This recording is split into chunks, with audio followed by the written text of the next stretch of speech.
This is the Lumix Leica 12-60mm f2.8-4. Let's stick it on the GH5 and go shoot some street.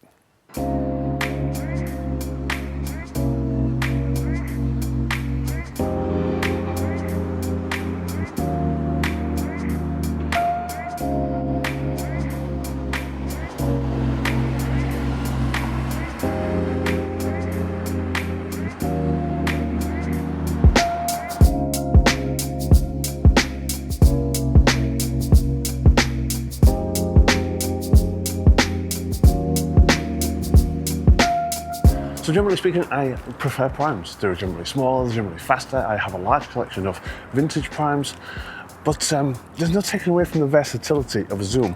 And lately I've been realizing that.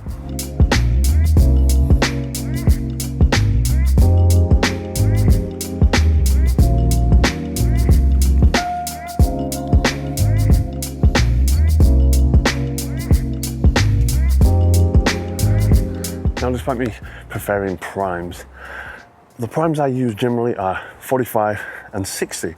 So this has me covered in that range. And at f2.8 to f4, it's not exactly a slow lens either.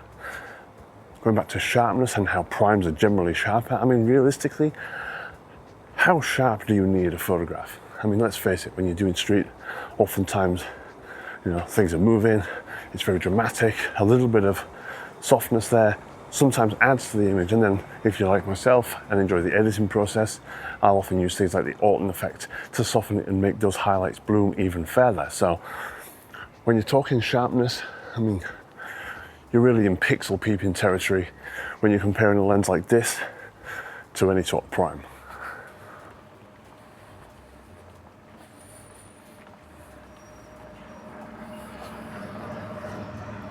Now we have some of that lovely soft morning light, but it's Sunday morning, so there are not many people about, as you might imagine, but that's all right.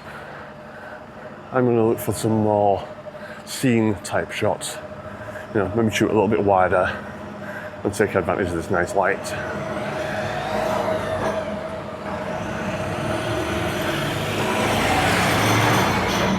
Well, there are alternatives to this lens. This is the Lumix Leica 12-60 f2.8-4 version.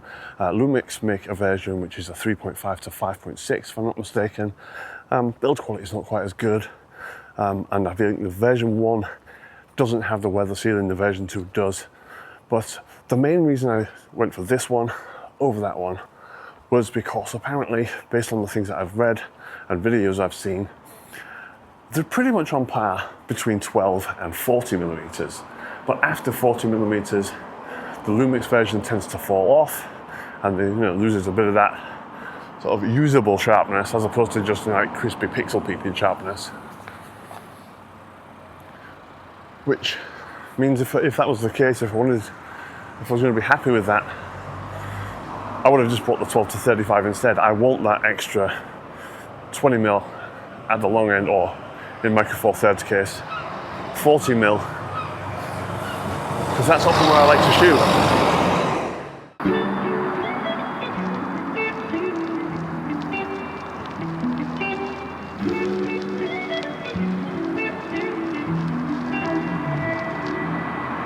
Now, one area where I would always still choose a prime over a zoom is at night, especially on a system like Micro Four Thirds.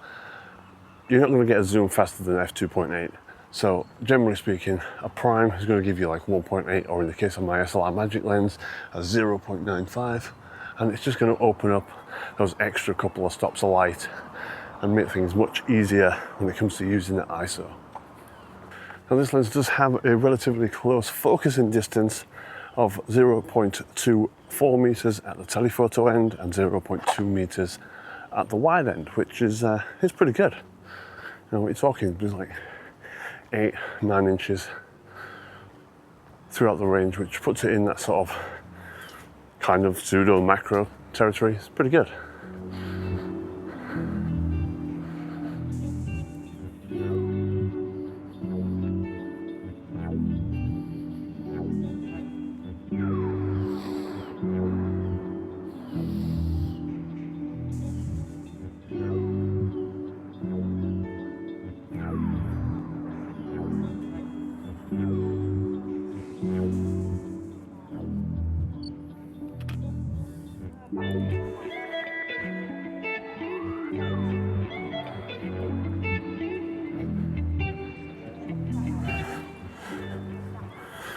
Here's the pigeon guy.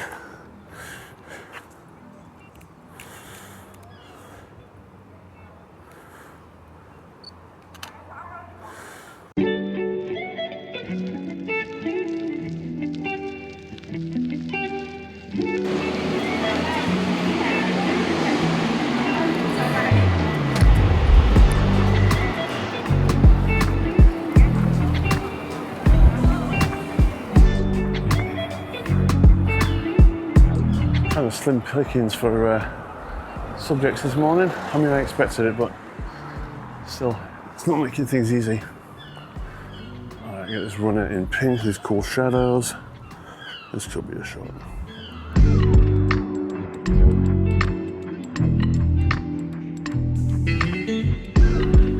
Well, I'll try to find somewhere that's got a little bit more of this dramatic looking shadows and whatnot. Now, in full frame terms, the 12-60 gives you the same kind of field of view as a 24-120, which kind of lines up with one of my favourite lenses I had for my Nikon system, which was the Sigma Art 24-105 f4. Brilliant lens, and I found that it could be used for practically everything. I'm loving this dappled light here, but there's just no subject at all.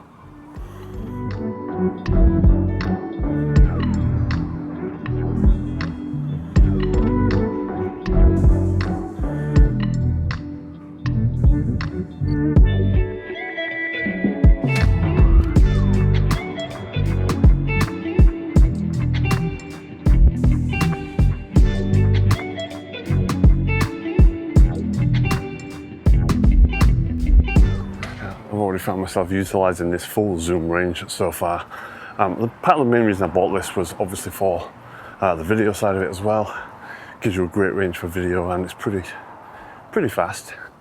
But also for the second channel, for the landscape stuff, this is likely going to be my one and done lens for that kind of thing.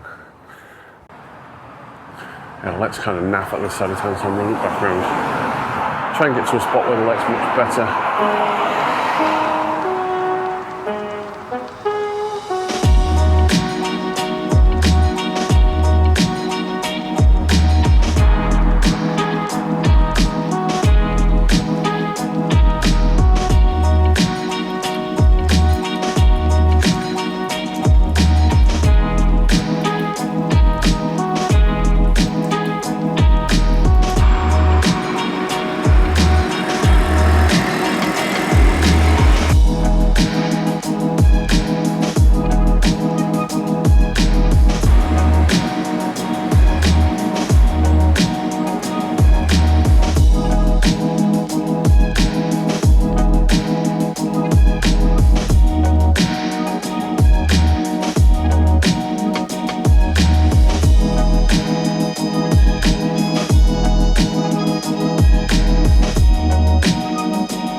So, how do I feel about using a zoom lens?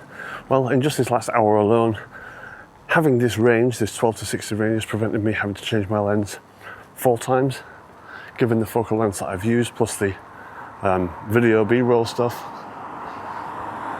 It means I can just walk around, focus less on the gear, more on getting the shots I want, which at the end of the day should be always the most important thing.